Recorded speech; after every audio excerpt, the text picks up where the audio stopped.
Good afternoon, everybody. How is everyone today? Glad you could join us. You okay there, Lou? Yeah. You're on live chat, yeah? Yeah. Good. Excellent. Okay, so usual thing. Can you hear me? And also, can you hear the lovely Louise? Can you hear me? We are back from in Horgenta, as they say in the trade. We had a nice time, didn't we? We really did. Yeah, we last minute decision to make the trip, wasn't it? I think it was the Monday or Sunday or the Monday, wasn't it, of last week? Yeah, Monday. Before we wanted to go. Yeah, 3 days to go. Managed to get somewhere to stay, which was acceptable. Wasn't the best, well, was it? There was a party, wasn't there? Nothing Yeah. to do with the jewellery show. We don't think. No, it was 18th, wasn't it? But yeah, that went on till about 1:30. See, Jazz was a bit, because my daughter came with us, and Jazz was a bit like, well, yeah, it stopped by 1:30, and you know, okay. And I was like, 1:30, 1:30 in the morning. It's like, I like to be in bed by 8:30. I know. I just sit there with my magnesium on my feet and my cup of cocoa and my book, and that to me is my luxury. I love it. Yeah, to get a good. But 1:30. Anyway, so we were tired yesterday. We're catching up a bit today. Yeah, and the plane was delayed and all that sort of thing. But we had a great time. We did have a great time. We always have a sort of like plans on sort of, we took the equipment so we can record and like go live with the mics and things like that. But you know what? I think you're so tied up in the moment. You're so tied up with everything around you, and you want to take everything in. You want to see everything. We went into the tools hall, and it was bigger than last year, and it was better than last year. I think you're so taken in by all of this. We really had no time to sort of go live, did we? Yeah. I think if we'd stayed there for another day, and then we could have planned out, okay, we're going to go here, we're going to go there, and that would have been great, wouldn't it? If you had another day just then to go live to do your several socials, times. yeah, to do socials, yeah. But literally, we wanted a direct flight, and that was the only time we could get a direct flight. And yeah, it was really, really good. We loved it. We loved the whole thing, didn't we? It was snowing. Oh yeah, absolutely, that's right, yeah. Belting down with snow when we arrived. That was really, really fun and unexpected. So we walked over to the pub, didn't we, in the snow? It was another hotel that actually served alcohol. It was, well, they had a nice bar, so we stopped there and had a drink of something, and then impromptu snowball fight on the way back, which you have.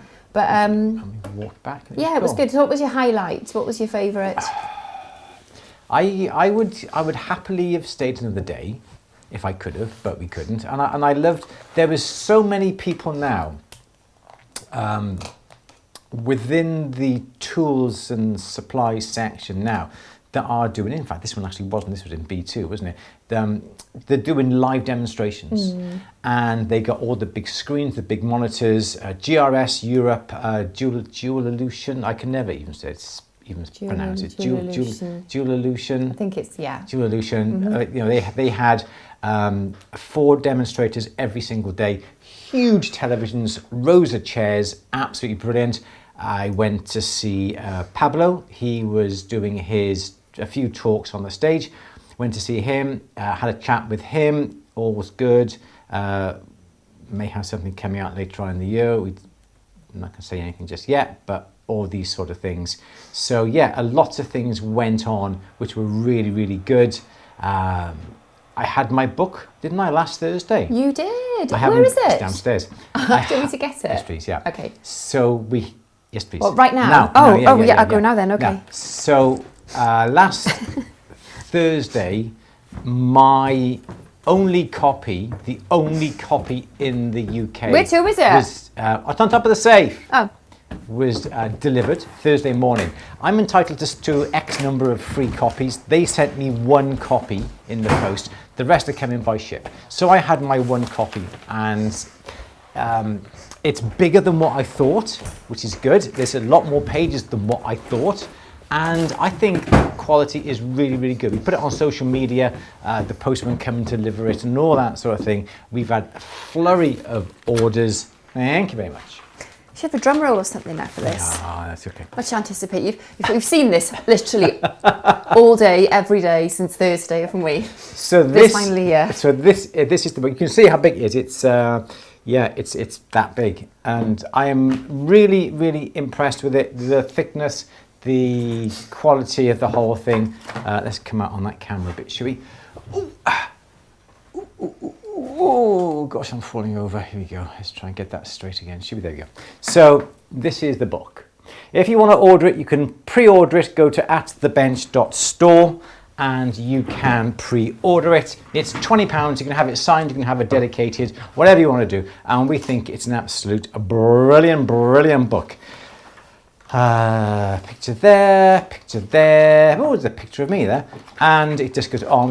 We've done all the photographs, as you know. We did all the photographs ourselves. A picture of the lovely Louise there. And we think it is one of the best books out there on jewellery repairs. It covers everything from taking in the jewellery to sending or looking after the jewellery, cataloguing it, and then we go into all the repairs, all the pictures. I just wish there were more pictures than words, to be honest, because I hate writing. But yeah, it's a really, really good book. It's £20, I think, for what you get for £20. I think this should be a £30 to £40 book, personally, myself, for the size of it and the quality of it. But for £20, I think this is a no-brainer. So if you want to grab yourself a copy, go to atthebench.store. On the front page, you can pre-order. We've got well over 100 pre-orders at the moment. The rest are not with us just yet. They are coming in on a boat. Can I just add to that? Yes. Everybody's feeling the pinch and feeling the effects of the precious metal price rise. And repairs is actually an excellent way. It's an excellent thing to add to your services that you offer, which is probably, well, say probably, we've found that part of our business is less affected. Yes. Because people are already sentimentally attached to their jewellery that they care about enough to have repaired or resized. Because if you're trying to sell somebody something, that's quite hard, isn't it? I think you have to sell them the story or give them a compelling enough reason to buy it. But they care enough about this jewellery. That's compelling enough, isn't it, to keep for them to wear it? Yeah, it's like when we quote prices on wedding ring resizes or anything that anybody cares about, and they say, well, I have to have it done because it's my wedding ring. I have to have it. It's my engagement ring. I can't not wear my engagement ring. Yeah. So, yeah, I think repairs are not that affected. They are affected, but I don't think they are as precious metal prices. Yeah, I think it's just something that people care probably. I don't want to say more about because people care about new jewellery as well. That's incredibly important, but I just think it's something that you don't have to sell them it because it's sold already. So that's what I hear every day. Well, I have to have it done. Yes. And I kind of say, well, you don't have to have it done, but they do feel like they have to have it done. Yes. Yeah. Because they are sentimentally attached to it. Yeah. So it's a great book. So it's a great book, and it's a great. Now is the best time to learn how to do jewellery repairs. So it's a great book, and I will for those who want to know. At the very back, and I wish this could have been put more towards the front. There's this little section by here. And I shall read it to you, okay? So this is the dedication, obviously, and the acknowledgements. So I'm just going to read this to you because I think this is really important. So the dedication, right? So this book is for and represents everybody who repairs jewellery, rarely seen but always appreciated, which is true because people who repair jewellery are not often at the forefront of the shops and people's minds, and the work that they do is invisible because a good repair should be invisible, so they really do not see what work you have done to the piece. So rarely seen, but never forgotten, but always appreciated. So the acknowledgement, and I'm going to read this out to you, okay? So first and foremost, I would like to dedicate this book to the memory of my father, Vincent Berry. His strength, wisdom, quiet courage, and his belief, I can and I will continue to guide me every day. His presence is deeply woven into the pages of this book, in the lessons in life he has taught me, in the values he lived by, and in the love he gave so generously.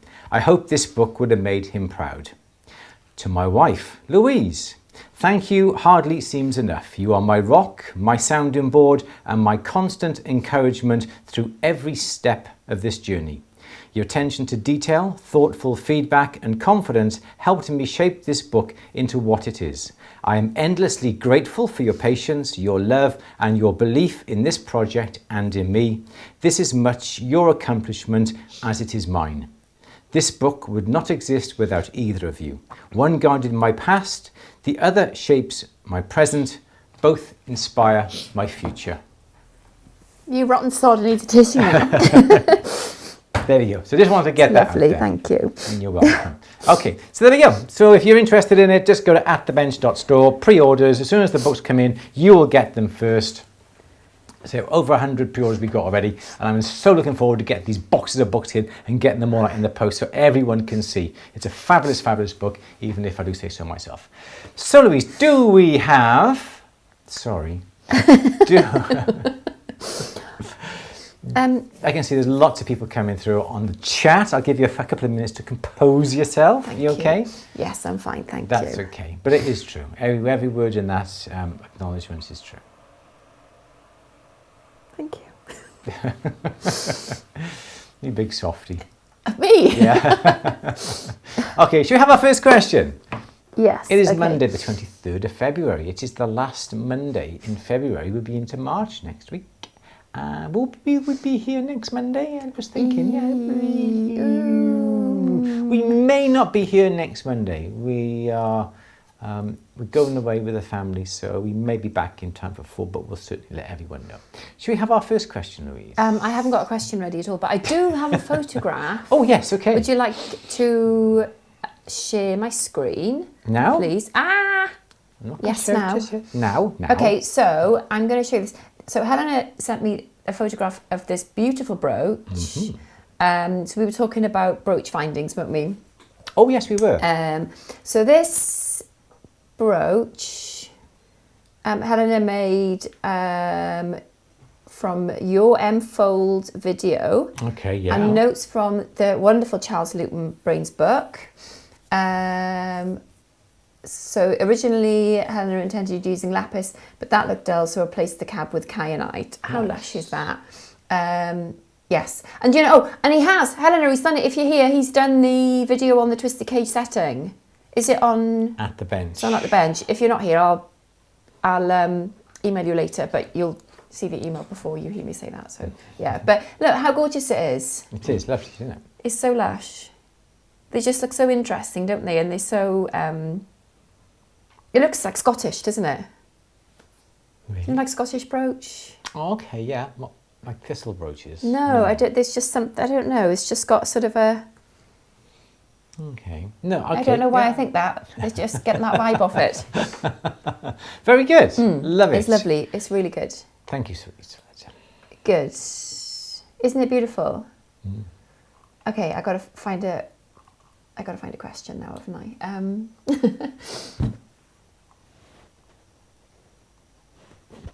Let's see. Oh, what is the diagram about behind you? Oh, sorry. That's just that was just something that we were doing. It's just a star setting. That it's nothing in particular. It was just something. I can't remember what we were doing with that. Star setting. Yeah, some star setting. It was just nothing. I don't even remember. No. Good. I don't remember. Okay. I've noticed there's a lot of silver... okay, there was a question. How do you calculate... Was there another one? Sorry, I'm all of a tizzy now. I don't know whether I'm coming or going. Let me close that. How do you calculate where exactly in a prong to carve in with the setting burr for a stone?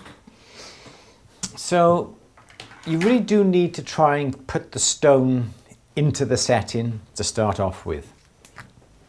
So... from, you've got the prongs here. Okay, so there's a prong there. There's a prong there. Okay, and perhaps you've got a gallery down here. Perhaps you've got a gallery up here. Okay, so these are your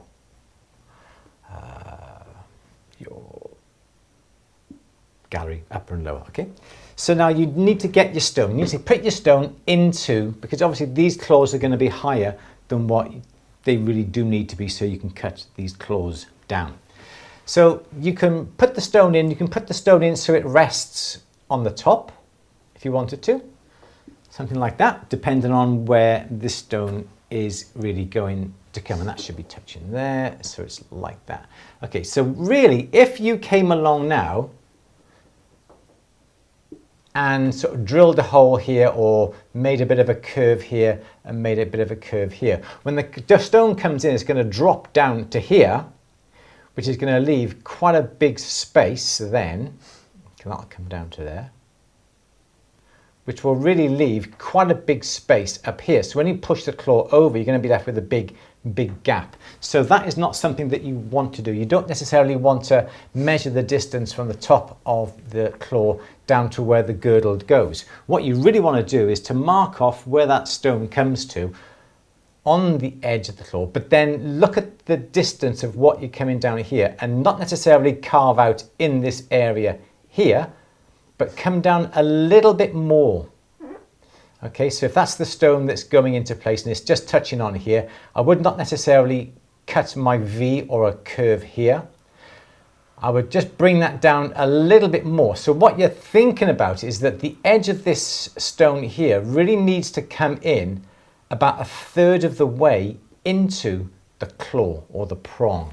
Okay, if you cut it up here, it's too high. You need to gauge how far now the edge of the girdle is going to come into the claw, and you want to work on about 1/3. So what you would do is come down to here, and perhaps you would use a 90-degree burr or a ball burr, but a ball burr really is not a good thing to use. And you would come down and you would sort of cut that. So when the stone comes down, it'll actually latch itself into this groove.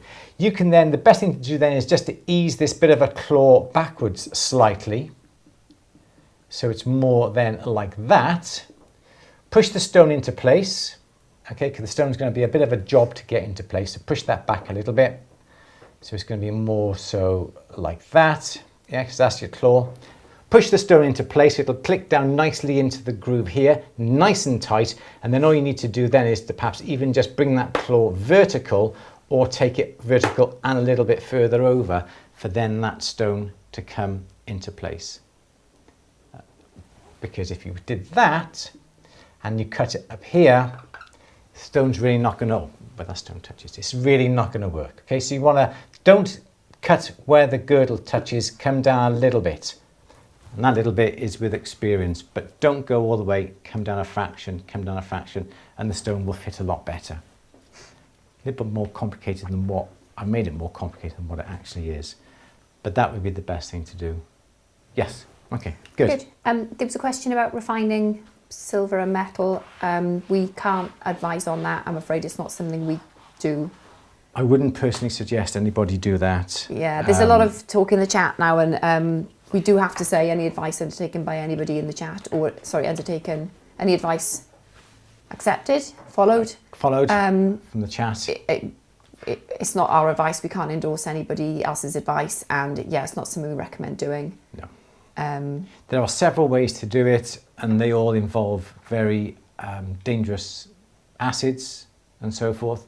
And the byproduct of those can be very dangerous as well. You have to dispose of it. You can't just flush things down the drain or anything like that. So personally, I expect you need what it costs. What are they called? Like waste management contracts and consignment probably notes and things like that. It's not as simple as. So it's far easier for what, just send it off to a refiners. For what you get back, it's far easier and far simpler. We don't want to sound negative, but yeah, it's on a small scale, it's not worth it.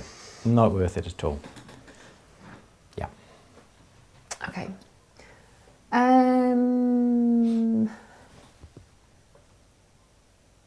Okay. Stuart's saying, is it possible to create wire from a single I'm very tired, sorry. Is it possible to create wire from a silver ingot without a rolling mill? For example, can you forge the ingot repeatedly with a hammer to a point you can pull it through a draw plate? It is, yeah, absolutely. I would try and have a cross pane hammer to forge, because say you've got your ingot there. If you have a cross pane hammer, which is a hammer with like a slot, a line, a chisel, and the idea is then you use that chisel at the end of your hammer, yeah, which is like that there, okay. And I don't know, I can't remember how things look then going forward. I don't know. Anyway, so this is the chisel part that comes down.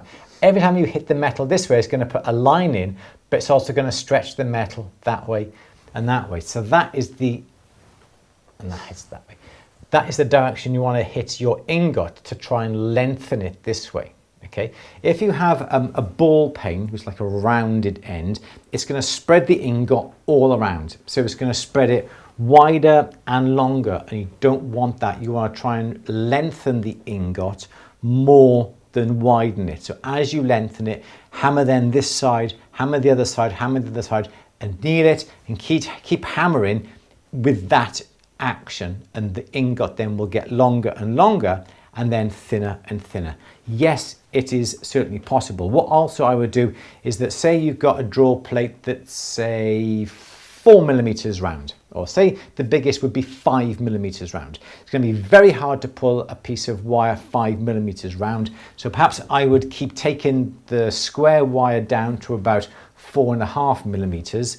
Then what I would do is then I would hammer the ends here flattish, okay, to try and make the metal more so round, hammering it once you've got a good length, because then that will fit through the draw plate a lot easier that way than if you just kept it square. So when you get down to, say, 4.5 millimeters, if you've got a 5 millimeter hole draw plate, start hammering it and making it slightly round, take the corners off, and it'll be slightly easier to pull through.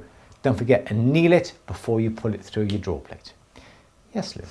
Okay, good.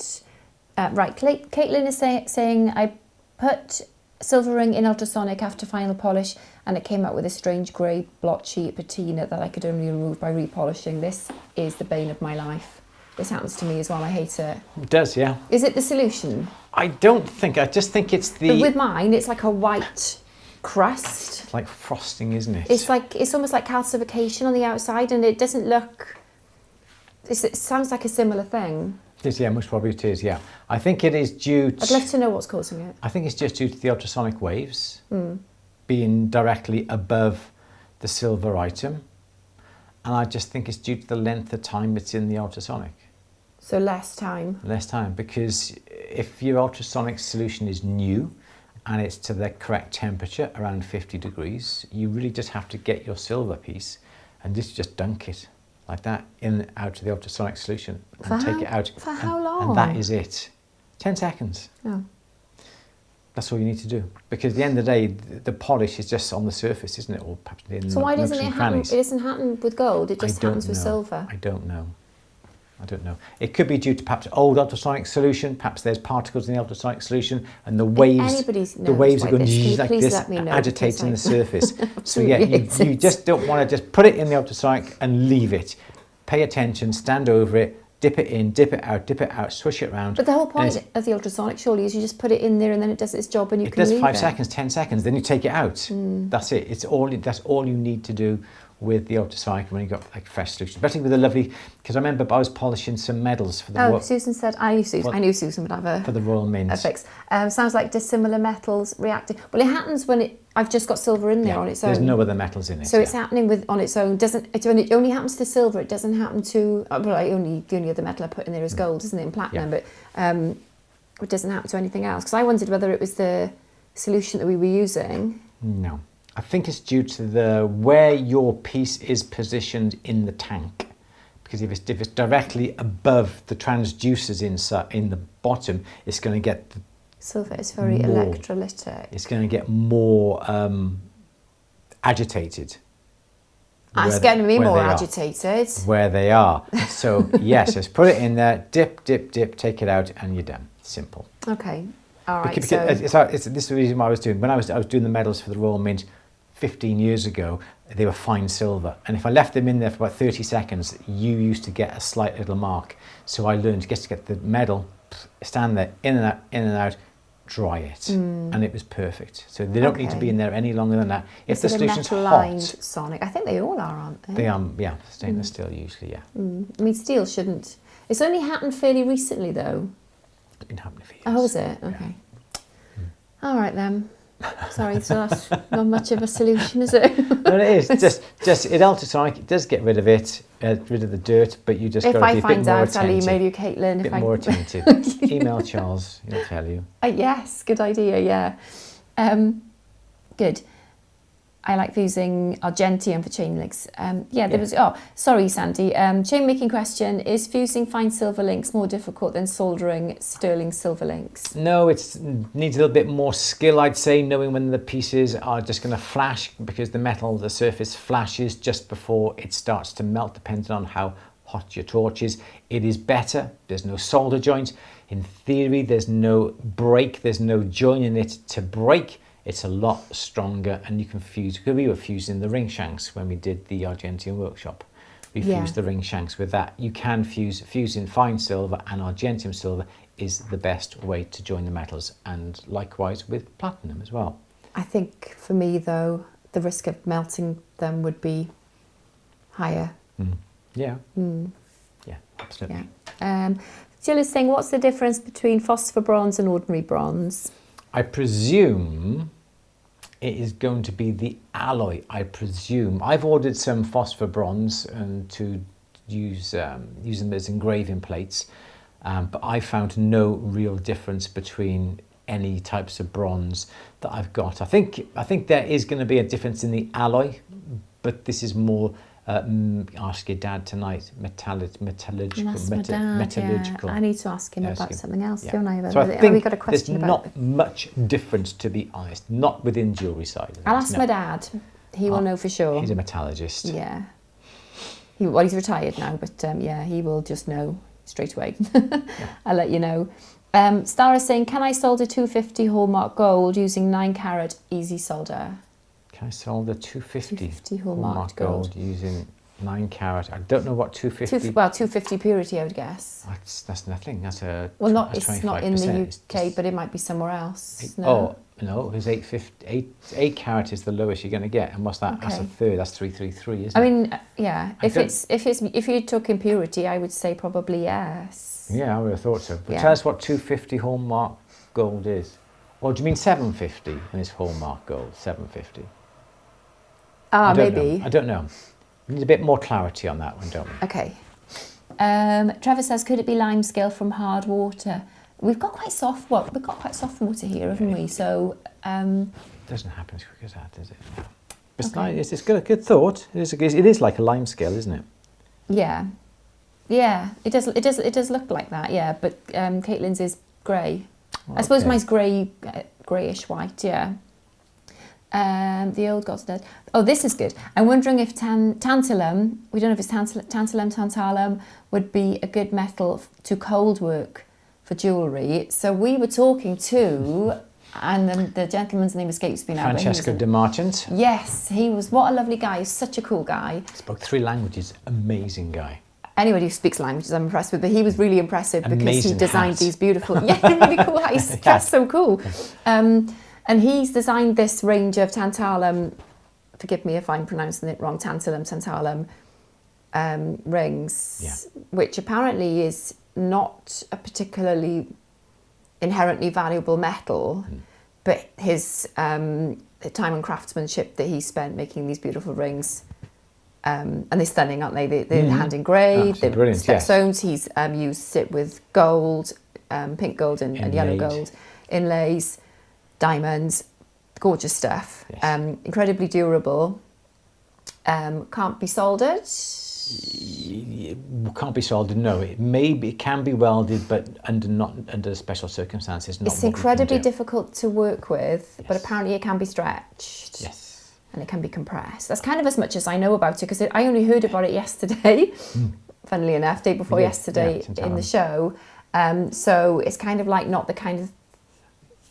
Yeah, because the first question Andrew said was, why then is it only now? Because it's an element that we've had since... In its own right, isn't it?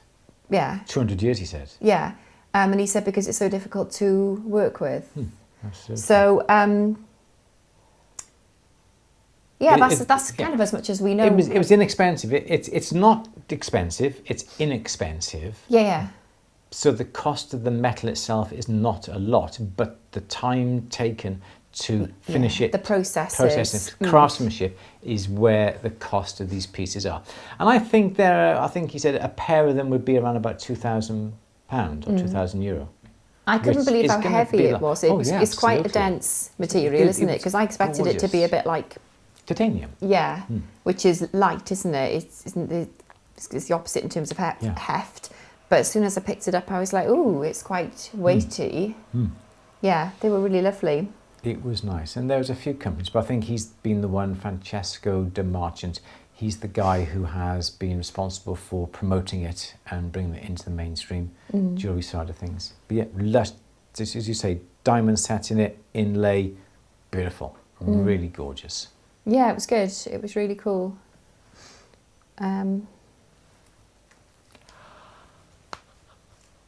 So yeah, to cold work for jewellery. So yeah, you'd have to cold work it. You'd have to cold work it. Yeah. I don't know how it would work if you're hammering it. I have no idea. We haven't got anything to try. We haven't even had a chance to look at the brochure yet, have we? Because we literally spoke to him yesterday. Yesterday afternoon.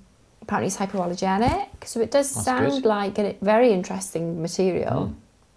I just worry that you're going to supply somebody with a ring with, like, I don't know, a couple of flush set diamonds, and then they need it resized in a year or two. Yeah. And then I'm going to say I can't resize it because I can stretch it, but then your settings are going to go all big and baggy then, aren't they? But I'm sure you could send it back to the company in Germany, and they would do all the work for you and then send it over. I'm sure there must be special ways of doing it. Yeah.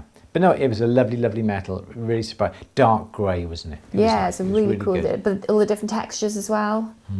Yeah. Very durable. Very durable. Yeah. Yeah. Interesting. Yeah. Really interesting. Good. How do you get a broken drill bit out of a piece of silver? The quickest way of doing it would be to drill from the back and then poke it out. The other way to do it would be to get a carbide ball burr. Now, carbide steel is stronger than normal steel, but what I would do, if it is in silver and you can heat up the silver because then that'll take the hardness and the temper out of the drill itself. Even if you can't do that, you can still leave it, but if you can try and heat up the silver, you can then get a carbide ball burr. You can get these down to about 0.5 millimeter, and what you can do then is use the carbide ball burr to burr out the drill. So you can either poke it from the back and drill it out. A lot of people will say get some alum, A-L-U-M, mix it in with some water, put it into the silver into the alum mixture overnight, and that alum should dissolve the steel, and then it won't be there in the morning. So those are the three sort of ways that I would suggest. Sometimes it does snap off, but the thing to do is to listen to a drill when you're drilling. Try and use, and best thing to do is to use lubrication and listen to the sound that it is making as it is drilling. When it starts to drill, it's going like this. Yep. And then the drill will break eventually. But if you listen, it'll break. It'll start to squeak. The drill will start to go squeak like that. Take it out, needs more lubrication. If you keep it in there any longer, the drill will break. So it's usually it's not due to force, it's due to the resistance and of the metal with the drill that is going to snap the drill. Obviously, if you just bend the drill like that, it will snap. So yes, come from the back, drill it, poke it out with a scribe, or just tap it out with a very pointy old burr to tap it out that way. Carbide ball burr or alum. Sorry. Yes, Very tired. keeping you up? Early night tonight, definitely. Good. Oh, Star said, sorry, it's a gold chain hallmark 250. I think it's 6 carat. Okay. I think it should work. Yeah, you can use it, yeah. The melting point will be the same-ish, I would have thought, as normal gold. So, yeah, never heard of 250, though. No. Not 6 carat. Didn't think you'd get 6 carat. There you go. Interesting. There you go. Yes, I thought you could. You taught Andrew Berry something, Star. Yeah. Good, yeah. Good. Mini Maker. I'm pausing on setting stones in a sand castering I have made. It needs the stones. Can I just glue them in, or do I have to learn to bend the silver? Any advice? Sand casting stones in place? Yeah? Setting stones in a sand castering. Okay. So you would either put the stones into the mould before you cast it, and then you cast it so the metal goes around the stones. You do not want to glue them in. It's never going to work. The glue behind is going to deteriorate, the stones are going to fall out. You're going to have to learn how to set some stones, whether you're going to flush set them or whether you want to just set them and then just ease over the metal over the surface with a small little beading tool or with a graver. So yeah, don't ever think about gluing stones in. It's never going to work. It's not professional. The stones aren't going to last. So cast them in situ or learn how to set some stones, I'm afraid. There's no easier way to do it, I'm afraid. Sorry.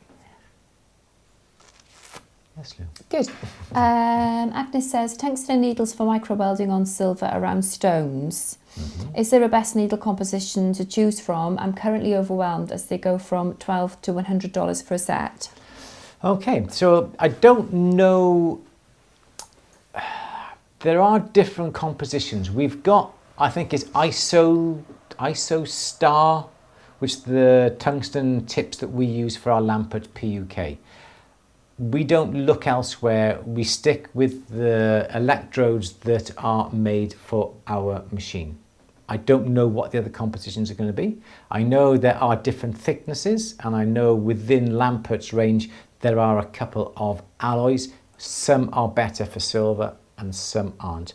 But apart from that, stick with what comes with your machine or from the actual supplier of the machine, because they're more likely to know exactly what needs to be used for their machine. And if you have a different electrode for that's used for something else and you try and use it for machine, there is a chance that you may break the machine with the currents and things like that. So unfortunately, I can't really help you any more than that. I'm sorry.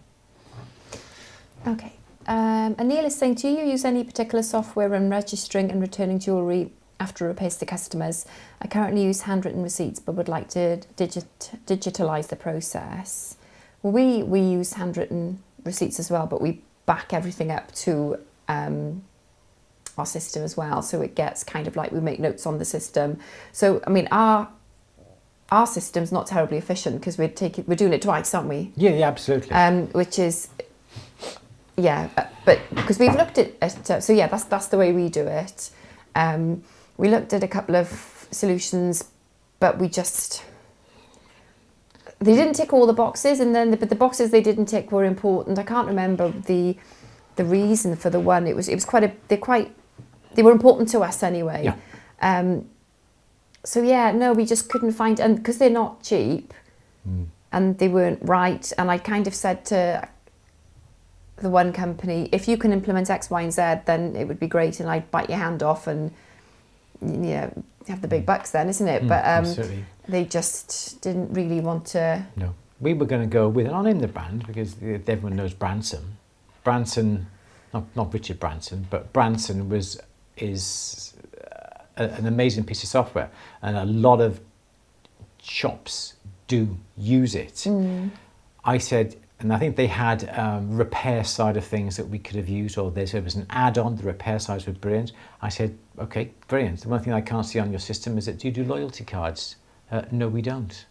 But if you're dealing in repairs, you might wouldn't necessarily need that. Yeah. I mean, that's not a deal breaker for most people, is it? I suppose, but there are add-ons. I think Branson was really good because you could set up your own system basically. Drop down boxes. Is it a ring? What carrot? What colour? Blah, blah, blah. And we wanted to try and make it as simple as possible without people having to tap in. We just wanted to select boxes just to make it But you know what, that's not hard to achieve. No, it's not because hard. Exactly. in my last lifetime, I was in dentistry, and the software we had for that was absolutely incredible. Because obviously, in that you have to write really forensically and really detailed. There can't be too many presets or defaults, because I think that makes people lazy, and I think that we miss things and make mistakes, and defaults go in and they're not correct. So it's a really fine line between having things preset and there's a danger then to get it wrong.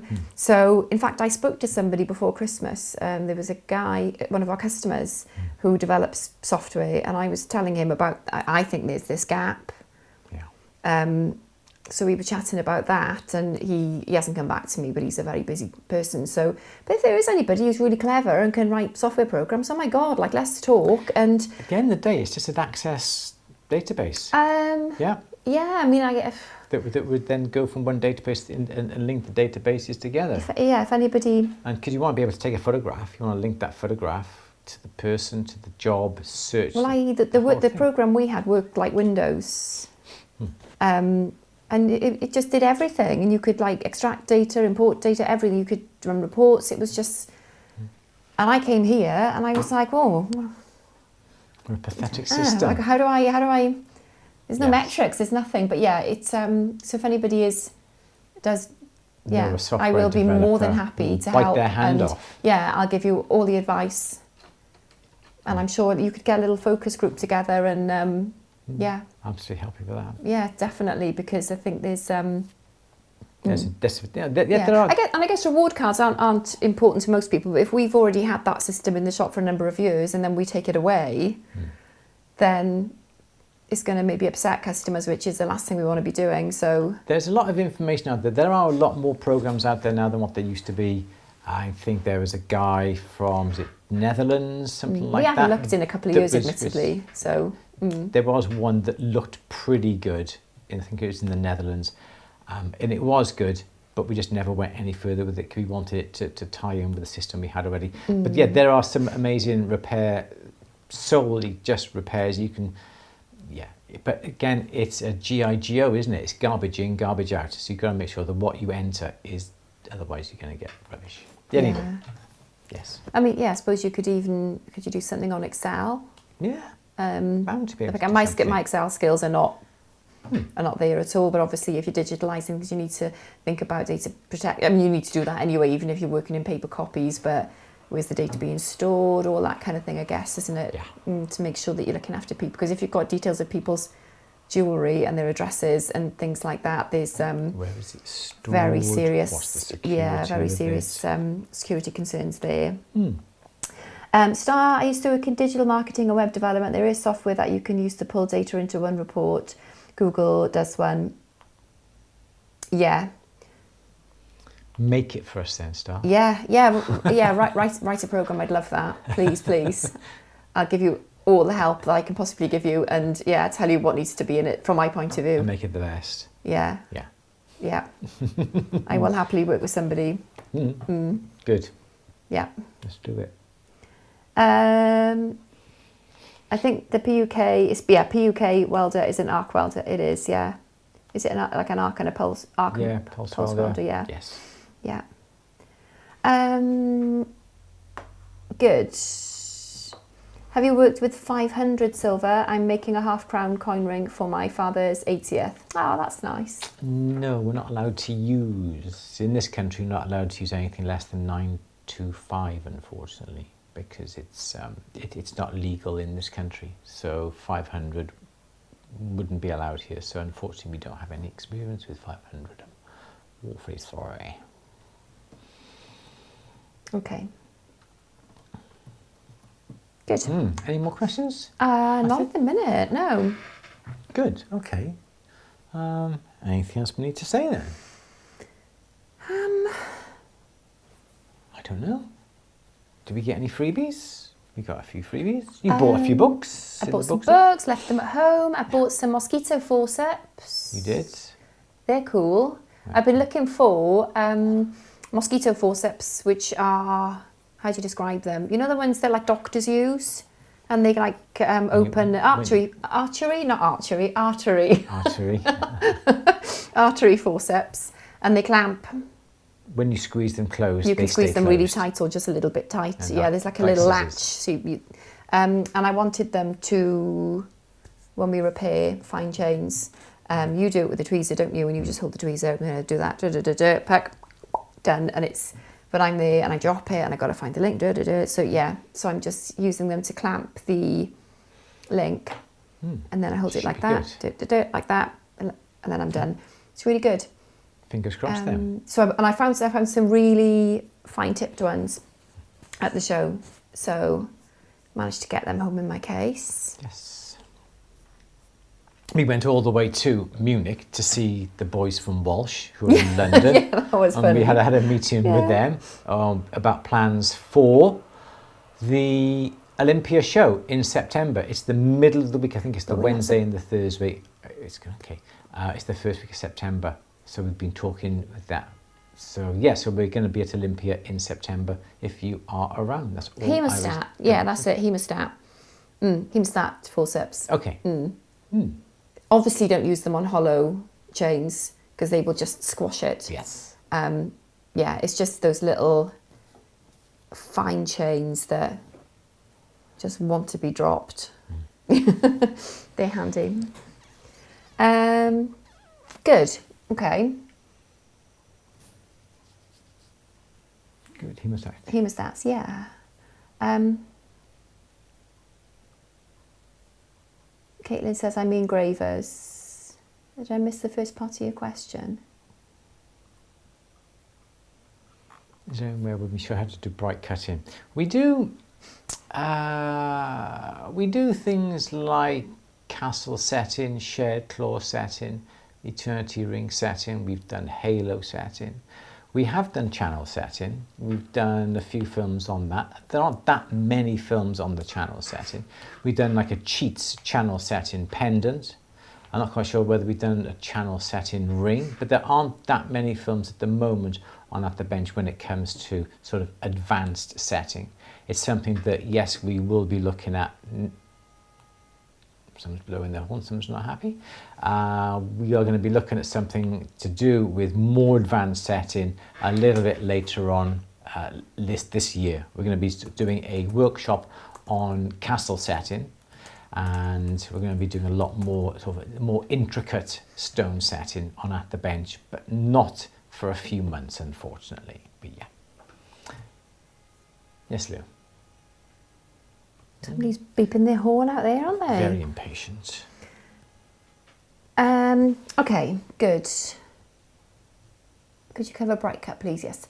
When using a ring sizer, should you turn the ring? A mandrel? Yes, if I'm checking the size of a ring on a mandrel, if it's anything bigger than, I don't know, 3-4 mil, I will Turn it over. Turn it upside down, yeah. And check from both ends. Because sometimes they are flared, aren't they, on one side or misshapen. Yeah. Yeah, so, and I look down the top of it as well to check the gaps, because if there's a gap, then it's... Or do they mean a ring sizer as in put a ring sizer on the finger? Do you twist it to get it off, or do you just pull it straight off? Don't know. Not quite sure. Should you turn the ring? Or do you mean, elaborate? do you turn it as in check from both sides? Yeah. Let me know. Is there anywhere on your website for learning how to channel set? Yeah, just mentioned that. Oh, sorry, I'm sorry. That's okay.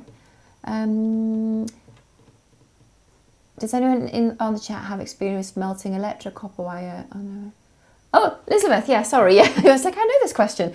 Everything I'm saying sees it's extremely porous and has to be heated in a furnace. Oh, yeah, if somebody can help, that would be great.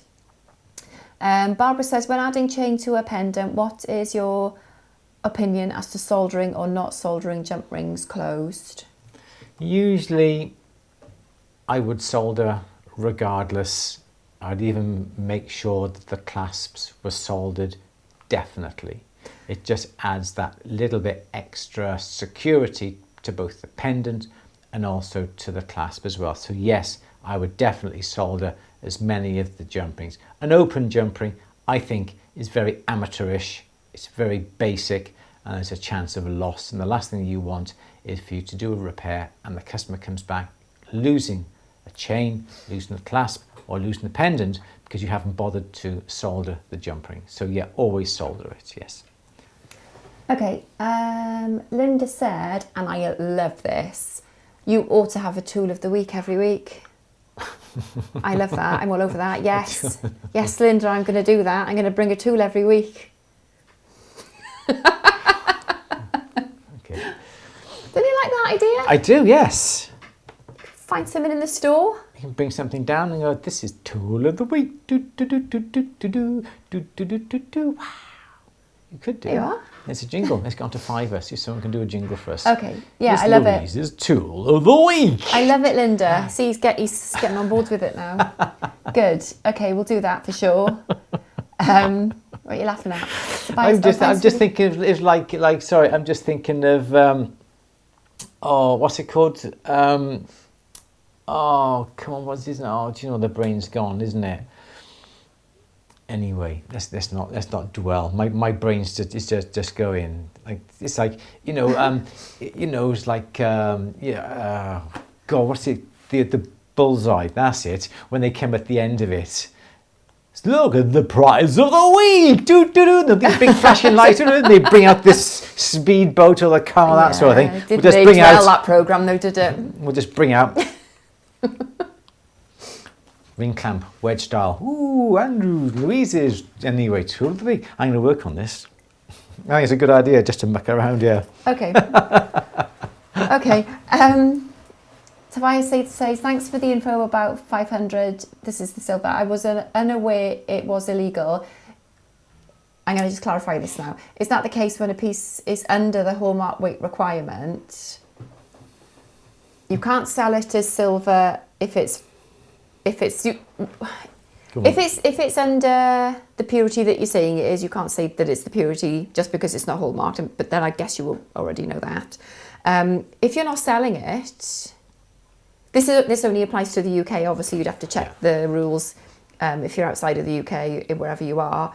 If you're not selling it, I. What's the classification of silver? Am I giving bad advice here? Because I don't know. So, if it's a gift for his dad, I'm just relaxing. This new chair I got. If it's a gift for your dad, and that it's not wouldn't being matter. Hallmark, you're not selling it. You're not selling it to a member of the public, so it doesn't matter. Correct. Yeah, yes. That's fine. I could make you a gold ring in 9 carat, and I could melt it down with a load of silver. Yes, you and can. tell you it's gold. And yes, but because I'm not selling it, I couldn't tell you it's gold. Actually, could I? No, scrap that. Rewind. But if you're selling it as silver, I think. But he's not selling it. He's making it for his dad. Okay, I didn't realise. I'm sorry. You did say, listen. I'm sorry. I'm tired. Go on, next Yeah, question. you're fine with that, Tobias. It's but a yeah, gift. obviously you can't but obviously sell in don't the expect UK. don't expect if your dad tries to sell it as silver. He's not going to, is he, Andrew? I don't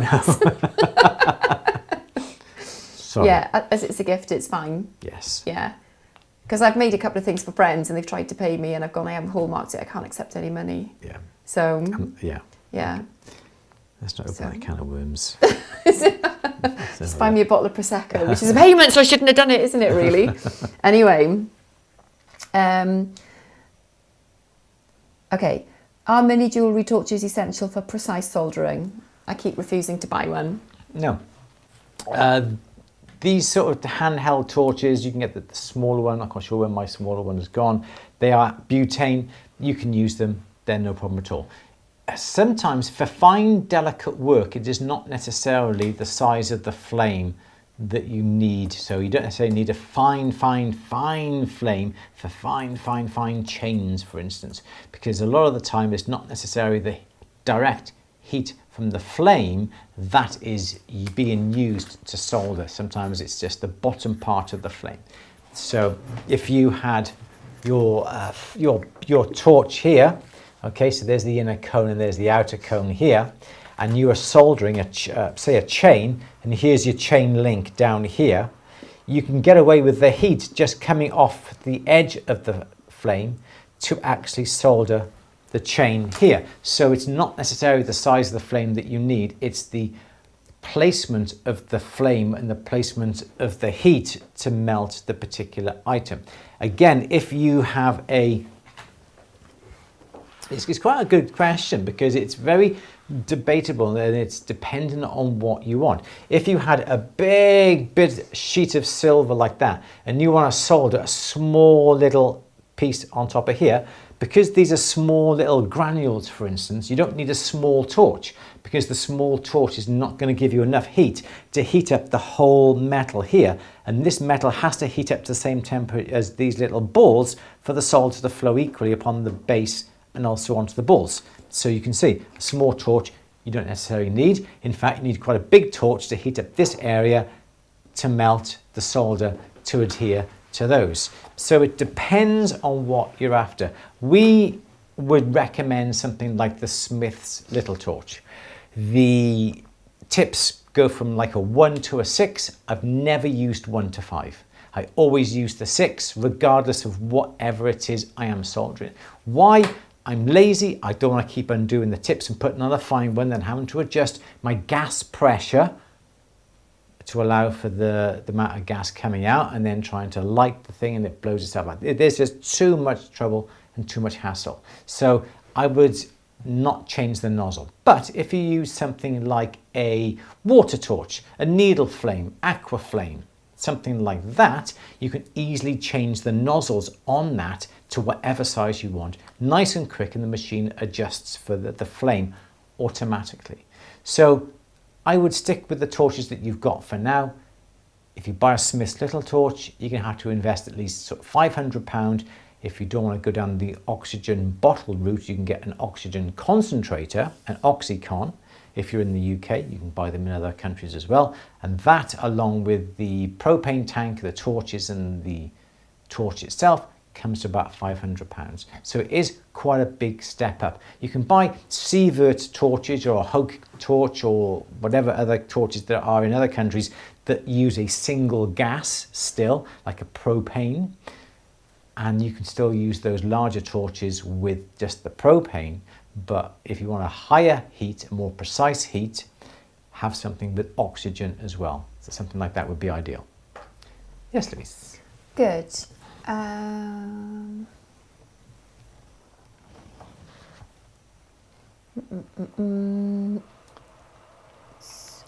Sarah says turn clockwise for the when you size when you're sizing. Sorry, I don't know. Do you mean sizing a ring? Do you mean sizing with the ring gauges in your hand, sizing someone's ring finger? Or do you mean sizing a ring when you're putting it upon a mandrel, that sort of thing? And I don't quite understand turning it. I do when I'm stretching clockwise. on like an upright stretcher, I'll stretch a bit and then I'll turn it quarter clockwise and stretch a bit. Yes. Yeah, and then you flip it over. Yeah. So it doesn't become tapered. Yeah. So is this when you're... I think we're going to run out of time. But if you email me, louise@andrewberry.co.uk, I'll get... yeah. And we'll answer your question. Yeah, sorry. And I would feel a bit back for any... Well, I say we haven't answered it at all, not part answered it. So, yeah. And I can come back to you with some advice. Yes. Good. Good. I saw a question about the dado. Yep, dado. Was it that one or was it the onyx? What was the? It was did I see a question about the dado? I think I did. Oh, she said yes. That's what I mean. Yeah. When I'm stretching, I'll turn it a quarter turn. It depends. Why do I do that? Because you told me to. I did because. No, see, quite often with the upright ring stretchers, the mandrels that go up, are usually in quarters. Okay, so this mandrel is in quarters. Sometimes they're in eighths, and the idea is when you stretch it, it'll stretch it, and it may stretch on a ring at those particular points. So I always tell you to put the handle back down and then turn it 1/8 of a turn. So whatever was by here is now by here. So the parts that were against the mandrel that was expanding is now in a different place. So that would be the reason why, in case it stretches at certain points of a ring and not at other points. Okay. So that would be the reason why. If your mandrel here is in 8ths, okay, so it's in that way, there's no real need to turning it because it's quite stretched at 8ths as opposed to quarters. But then once you've stretched it, take the ring off, turn it upside down and putting it back on to do exactly the same thing, because inevitably the ring will be stretched in that direction. So you need to turn it upside down. So then the ring is in this direction and then you stretch it so it's more like that. Yeah. Yeah, Good. absolutely. Sorry, Neil, I found your question with what are your opinions on the Dado laser welder? Is it good for most repairs, or do you recommend investing in a slightly more powerful machine? And if so, which one do you recommend? So we had Matt from Freeform Fabrication up end of last year. We did a quick workshop, haven't finished editing it yet. It's been a long one, that one, so apologies for that. He brought up the Dado, he also brought up the Onyx, didn't he? Not everyone, a lot of people start off with the Dado because it's a good entry into laser welding. What it doesn't do very well is silver. So if you predominantly want to repair silver, don't go for the Dado, go for the next one up, which is the Onyx, which is around about £5,000, which is much, much better. How much is the Dado? Three, somehow, three. Because what he did say is a lot of people quickly outgrow the Onyx. They do. And then they're upgrading to the Dado. And I think they do like a buyback. They upgrade to the Onyx, sorry, the other way around, to the Dado, and then they upgrade to the Onyx. And they do a buyback. Yes. Or you can part X, I think. It is, yeah, There's part that. X, You can yes. do that, but obviously that's not going to be as... It's not going to save you as much money as if you... But what I would do, I would go and have a chat with Matt at Freeform Fabrication. He's an absolutely wonderful guy. Tell him what you need it for, tell him what you're going to be using it for, and he'll be able to advise you the best machine for you then, I would say. Yes, I did quite like the Dado because it doesn't have a control panel. You have to connect it up to your phone via Bluetooth. So it's really good. You've got all the controls on your phone to deal with the Dado. But if you went up for the Onyx, it has its own little screen and you can use that also to program it and everything else. So we've had the Onyx. We didn't have it for as long as what we wanted. I did ask him if we could have it back. You did? And yeah, he said he'd see what he could do when Brilliant. I saw him on the weekend. Oh, yeah. well done. Thank you. I know. So yeah, to tell you. Knowing how much we rely upon equipment and any piece of equipment that is going to help you and benefit you and make things easier or enable you to do repairs that you couldn't do before but you can do now, I would always try and invest in equipment, good equipment that is going to be not future proof but really good. The Dado's good, don't get me wrong, but everyone that we've seen has upgraded, as you say, within a year or so, or even less than that, to the Onyx because they've got used to the Dado, they understand it, but it didn't quite do exactly what they wanted them. So that's why they've upgraded straight away. I think it depends on what you need it for, how much you're going to be using it, what you're going to be using it for. But Freeform will be able to tell you. They won't sell you a machine that's above what you need, basically, because it's not in their interest, is it? So I think they will be the best people to ask. Or if you get a chance to come to like a jewellery exhibition, if you visit, like in the UK, I don't know if you're in the UK or where, but there's always these machines at. Like the jewellery show in Olympia, there are people demonstrating them, and it's a great opportunity to just come and see them and try them, really. Yes. Yeah. So do that. But if I was going to buy one, and I would love to buy one, if I had the space to have one, I would go straight up to the Onyx, because we have had a play with the Onyx. Really good. Why didn't get a chance? I know we didn't get a chance. We only had it less than a week, and he wanted it back. Well, he needed it back, in fairness. He did, yes. Yeah. Okay, should we end it there? I think so, yeah. Good.